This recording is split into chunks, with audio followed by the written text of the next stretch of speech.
తిరుపతి జిల్లా Venkatagiri RTC depot మరియు బస్టాండ్ను RTC MD Dwaraka Tirumalarao సందర్శించి అనంతరం మొక్కలు నాటారు. తదుపరి విలేకరుల సమావేశంలో ఆయన మాట్లాడుతూ వచ్చే నెల 15 నుండి కూటమి ప్రభుత్వం ఇచ్చిన హామీ మేరకు మహిళలకు ఉచిత బస్సు ప్రయాణ సౌకర్యం కల్పించనున్నట్లు వివరించారు.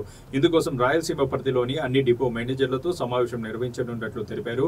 రాష్ట్ర వ్యాప్తంగా ఎలక్ట్రికల్ బస్సులు నడిపేలా ప్రభుత్వం నిర్ణయం తీసుకుందని, ఇందుకోసం సీఎన్జీ బ్యాటరీ బస్సులు నడపనున్నట్లు ఆయన వెల్లడించారు. ఈ మేరకు 1300 ఎలక్ట్రికల్ బస్సులను కొనుగోలు చేసేందుకు ప్రభుత్వం నిర్ణయం తీసుకోవడం జరిగిందని, రాబోయే రోజుల్లో కాలుష్య నివారణలో భాగంగా ఈ తరహా బస్సులు నడపనున్నట్లు స్పష్టం చేశారు. వెంకటగిరి ఆర్టీసీ బస్టాండ్లో మహిళలకు సౌకర్యాలు కల్పించే విధంగా బస్సులను సైతం పెంచుతామని, సరైన వసతులు కల్పించే దిశగా ప్రభుత్వ ఆదేశాల మేరకు కృషి చేస్తుందన్నారు. ఈ సందర్భంగా జనసేన నేత తోట కృష్ణయ్య వెంకటగిరి నుంచి చెన్నై, కడప, తిరుమలకు బస్సులు నడపాలని ఆర్టీసీ ఎండీ ద్వారకా తిరుమలరావుకు విన్నవించారు.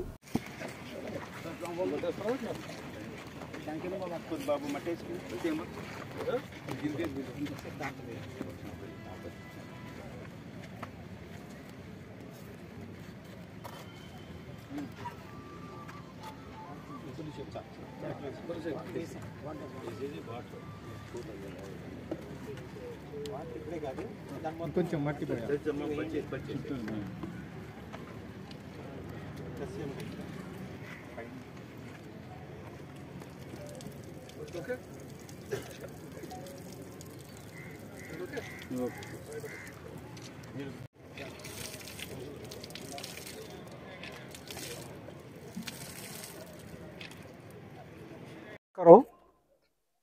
ఈరోజు తిరుపతి జిల్లాలో భాగమైనటువంటి ఒకప్పుడు నెల్లూరు జిల్లా ప్రాంతమైనటువంటి వెంకటగిరి డిపో సందర్శించడం జరిగింది.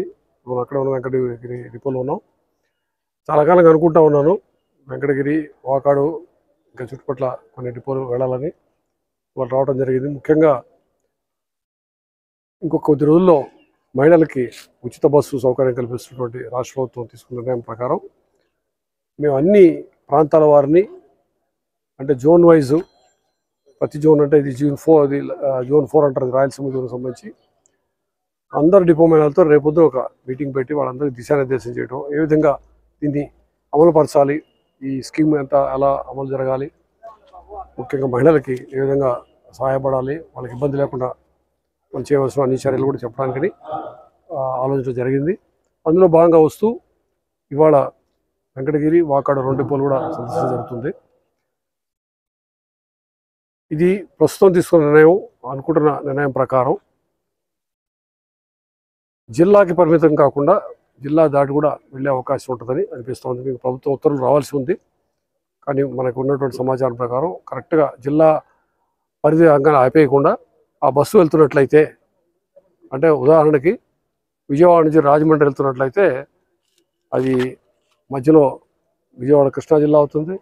అంటే ఎస్ట్వైల్ జిల్లా తీసుకుంటే కూడా మధ్యలో ఏలూరు వస్తుంది, అంటే పశ్చిమ గోదావరి జిల్లా వస్తుంది. ఆ తర్వాత రాజమండ్రి, పాత తూర్పుగోదావరి జిల్లా వస్తుంది. ఆ అడ్డంకి లేకుండా మహిళ ఎక్కినట్లయితే ఆ పల్లె వెలుగు బస్సు అక్కడి నుంచి అక్కడ దాకా వెళ్ళినట్లయితే అది వెళ్ళ వచ్చే అవకాశం ఉంటుంది అని అనుకుంటున్నాం. ఇంకా ఉత్తర్వులు అందవలసి ఉంది.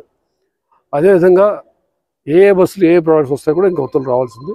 మేము అనుకున్న ప్రకారం పల్లె వెలుగు, అల్ట్రా పల్లె వెలుగు, సిటీతో పాటు బహుశా ఎక్స్ప్రెస్ కూడా ఉంటుందని అనుకుంటున్నాము. ఇంకా రావాలి, క్లియర్గా ఇన్స్ట్రక్షన్స్ రావాల్సి. దాని ప్రకారంగా మేము ఏ విధంగా సమాయత్తం అవ్వాలి అనే విషయంలో చర్చించుకోవడానికి కూడా రావడం జరిగింది. తర్వాత ఇప్పుడే వెంకటగిరి బస్ స్టేషను వెళ్ళొచ్చాము. అక్కడ చెప్పారు 1988లో అప్పటి ఎండి గారు విజయరామారావు గారు, మరి అమ్మమ్మ గారు ఊరట ఇది, ఆయన సమయంలో ఆయన ఎండీగా ఉండగా 3 ప్లాట్ఫామ్తో బస్ స్టేషన్ నిర్మించడం జరిగింది. అది ఇన్ని సంవత్సరాలుగా అట్లానే ఉంది, దీన్ని కొంచెం ఎక్స్పాండ్ చేస్తే బాగుంటుంది అని అడిగారు. అక్కడ ఇంకొక 2 ప్లాట్ఫామ్లు అదనంగా యాడ్ చేయడం జరుగుతుంది. అదేవిధంగా ఈ బస్ స్టేషన్లో ఉన్న సౌకర్యాలు అవి కూడా అన్ని చోట్ల, అన్ని బస్ స్టేషన్లో కూడా సౌకర్యాలు మెరుగుపరుస్తూ ఉన్నాము. ముఖ్యంగా తాగునీటి సౌకర్యము, తర్వాత అదేవిధంగా టాయిలెట్ సౌకర్యము, కూర్చునే దగ్గర వాళ్ళకి సరైన చైర్సు, సీలింగ్ ఫ్యాన్స్, ఇవన్నీ కూడా ప్రొవైడ్ చేస్తూ ఉన్నాం. ఎందుకంటే మాకు ప్రతి నెల కూడా ముఖ్యమంత్రి గారు స్వయంగా సమీక్ష చేస్తారు.